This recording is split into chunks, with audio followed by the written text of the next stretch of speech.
Pocong selalu hadir di kamarku. Aku tak paham kenapa Pocong begitu betah berada di kamarku berlama-lama.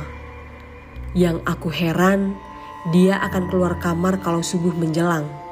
Tepatnya sebelum azan subuh berkumandang, memanggil setiap orang yang terlelap. Aku masih ingat saat pertama kali si Pocong mendatangi kamarku. Waktu itu usiaku masih 10 tahun. Entah karena aku pernah nonton seri Pocong dari DVD yang dibelikan ayah tiriku, atau karena melihat peti jenazah bapakku saat beliau disemayamkan di ruang tengah rumah kami.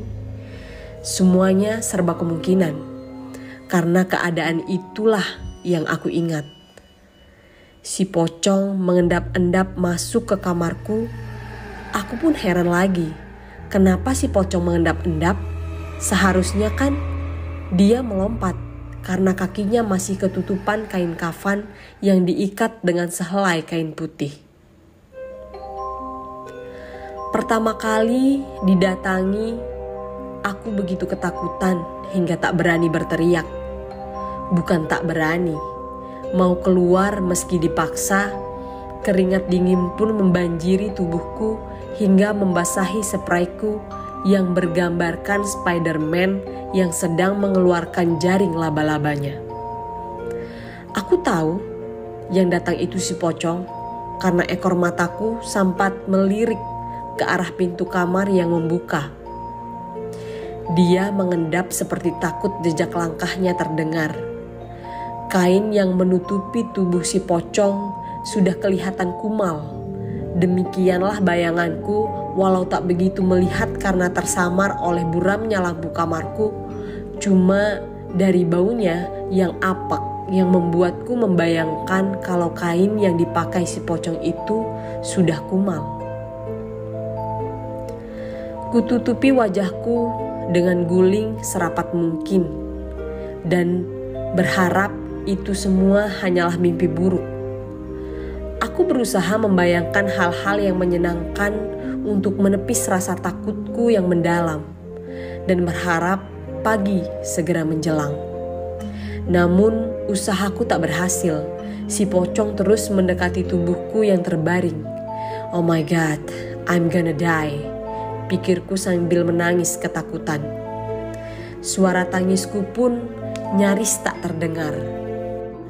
Aku takut si Pocong makin marah mendengar suara tangisku. Pasrah, cuma itu yang terpikir sebagai penyelamatku. Benar saja, si Pocong mendekatiku sedekat mungkin. Dia berbaring di sampingku. Ini yang kurasakan saat tubuhnya naik ke atas tempat tidurku, tepat di sebelahku. Nafas si Pocong menghembus di telinga kiriku begitu dekatnya hingga aroma rokok menyan dari mulutnya terasa di hidungku. Guling makin kudekatkan ke wajahku sambil menahan rasa takut dan tangis. Si Pocong cuma mendesah menyebut namaku, Andi. Demikian berulang menyebut namaku berkali-kali dan lidahnya pun kurasakan menjulur menjilati kuping kiriku terasa hangat dan basah. Aku cuma diam, ketakutan hingga air kencingku keluar tanpa diperintah, membasahi tempat tidurku. Puas dengan kuping kiriku, si Pocong mulai meraba punggungku hingga pantatku. Kemudian rabaan itu berpindah di antara dua pahaku hingga akhirnya selangkanganku. Selanjutnya, aku tak tahu lagi apa yang terjadi kemudian. Mungkin aku pingsan entah berapa lama. Pagi-pagi yang kurasa cuma perih di sekitar seluruh pembuanganku. Waktu itu aku yakin itu cuma mimpi. Meski sering terjadi berulang-ulang hampir setiap malam ketika ibuku tidak berada di rumah. Paginya aku bercerita pada bapak tiriku yang baik hati. Semua aku ceritakan padanya, kukatakan ada pocong di kamarku. Bapak tiriku cuma tertawa mendengar kisahku. Dia cuma berkata menghibur, "Kamu pasti bermimpi, mana ada pocong. Kamu sih terlalu banyak nonton film pocong. Lalu aku pun bercerita pada Mang Dirman, supir keluargaku yang setia dan sedikit budak. Setengah teriak aku bercerita padanya. Mang Dirman pun sependapat dengan bapak tiriku. Demikian pula dengan si Iem, pembantu di rumah kami. Dia cuma tertawa dan menganggap aku berhalusinasi. Dasar anak-anak, bisanya menghayal, katanya sambil ngeloyor pergi. Andai aku punya abang, kakak atau adik, pasti aku akan menceritakan juga pada mereka. Saat ibu pulang dari seminar pun aku ceritakan hal yang sama padanya. Ibu cuma berkata, kamu pasti lupa berdoa saat mau tidur. Aku cuma menggelengkan kepala. Lagian manalah si ibu mau percaya. Ibu selalu tak berada di rumah, sibuk seminar dan mengurusi bisnis MLM-nya. Demikianlah seterusnya kejadian itu kembali terus berulang hingga usiaku menginjak 13 tahun. Perih di seluruh pembuanganku masih terasa.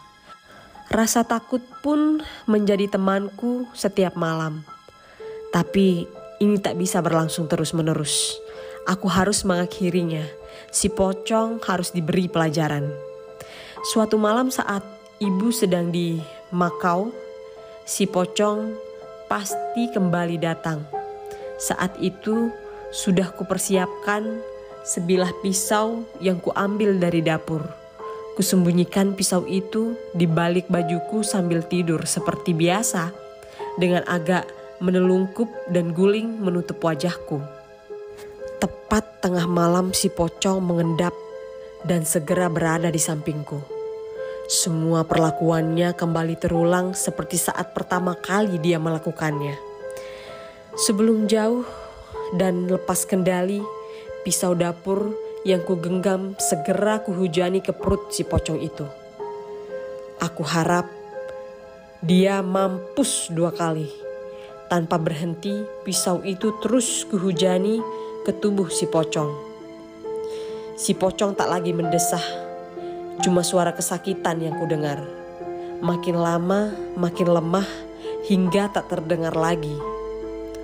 Malam itu pun kembali senyap. Kulihat dalam keremangan kamar, si pocong tak lagi bergerak. Pisau pun kulempar begitu saja dan kembali tidur ke posisi semula. Aku berharap pagi besok si pocong sudah menghilang dan tak lagi berani kembali. Paginya cahaya matahari sudah mengetuk jendela kamarku. Cahayanya menyelimuti kamarku. Terang sekali jadinya. Aku pun duduk dan merenggangkan tangan dan tubuhku. Ada perasaan lega dan penuh kemenangan saat menoleh ke sampingku. Aku kaget setengah mati. Kulihat sosok bapak tiriku yang sudah bersimbah darah.